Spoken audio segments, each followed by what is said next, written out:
I have here today two templates. I've prepared a database in Airtable. So let's take a quick look at this data and how it looks currently in Airtable. So I have here the PO table. This is where we'll be generating our documents from. And we have other lists of data, which are the line items where our products, the vendor information, employees.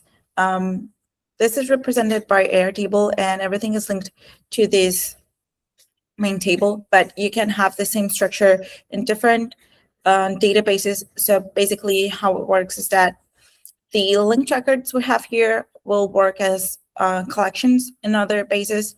So that's the same name of fields we'll have in Document if you're using a custom data source that's usually used for apps that are not Airtable, since with Airtable we have a native integration. So in here we'll have the field schema, the line items. In this case, that's what we are going to filter today.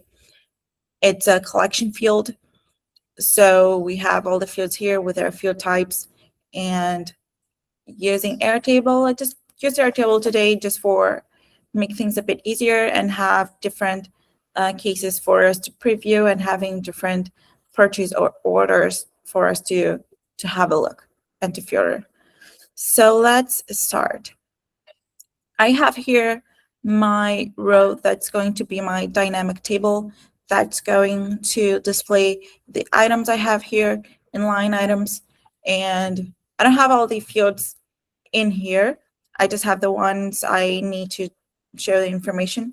And the other fields, they will be basically used for the filters. So we can filter by category, status, priority, if the item is in stock or not.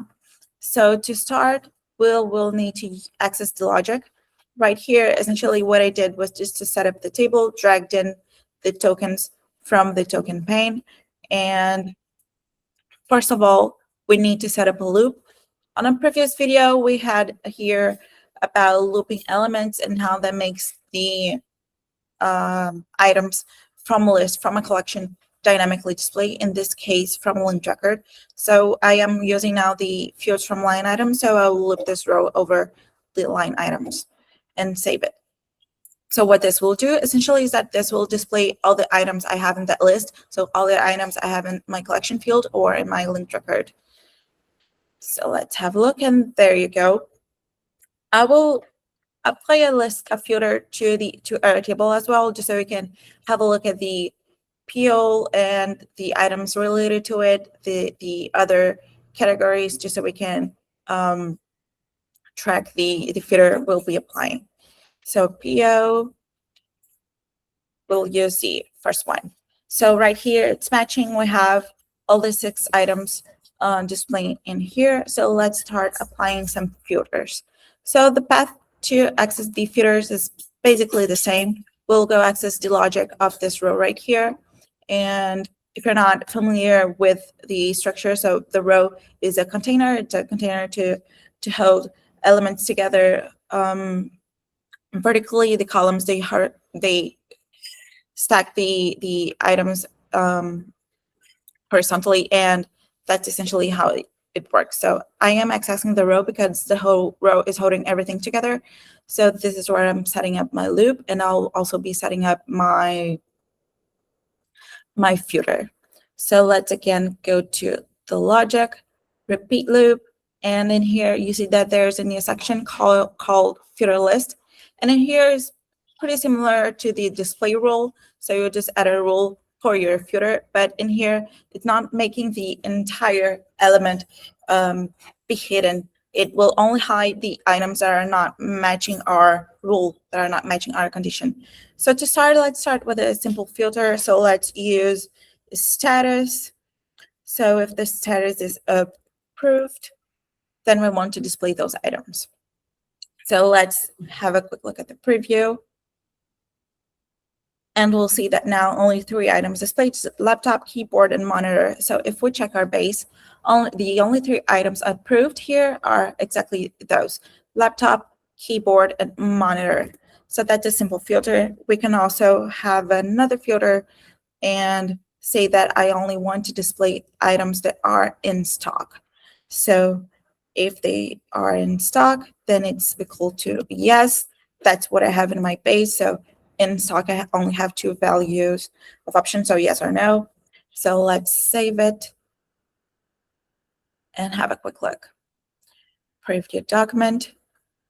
And now we have 5 items, which makes sense. We have 6 items for this purchase order, but only one of them is not in stock. So we would need to have 5 displayed, and they are the exact 5 we have there being displayed. And let's try to play a little bit with the builder. So let's have a complex filter.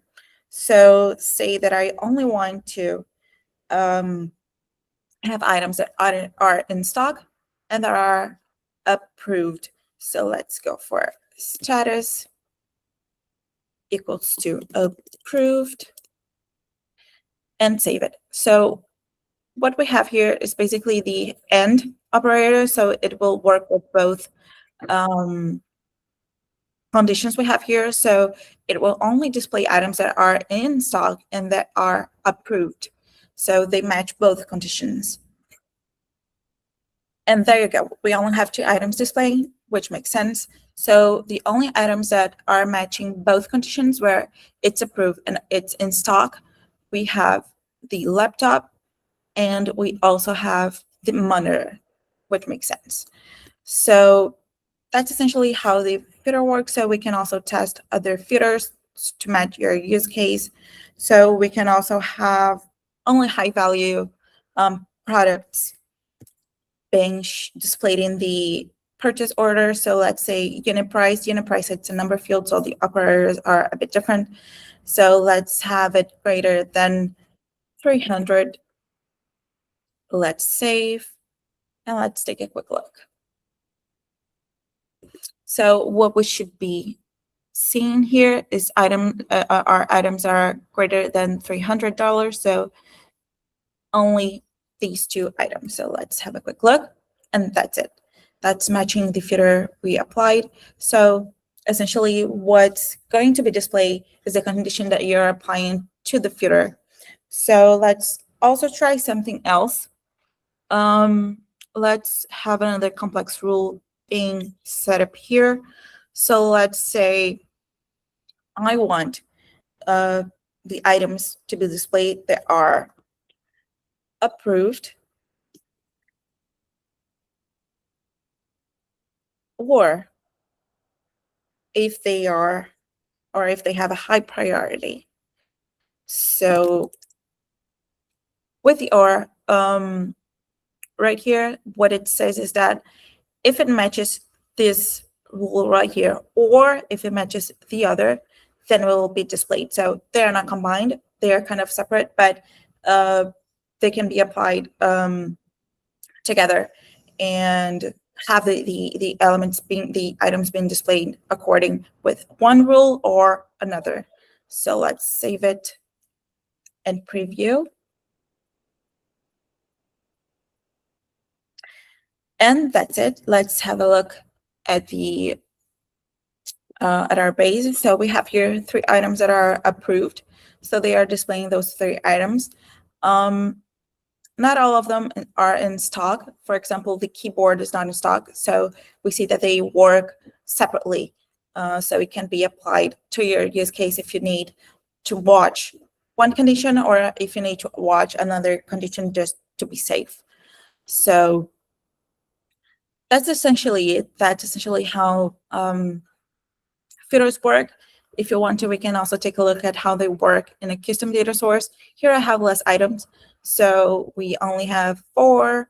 We can also add the unit price. So if we want only items to be displayed with a high value, so let's say I want the unit price being greater than 300, then it will also work. So it's the same, the setup is the same. We just have different data sources. So it should display perfectly. Let's say I only want with high prices and also with a large amount of units. So only greater than 5. So let's save, review, and I only have one item here.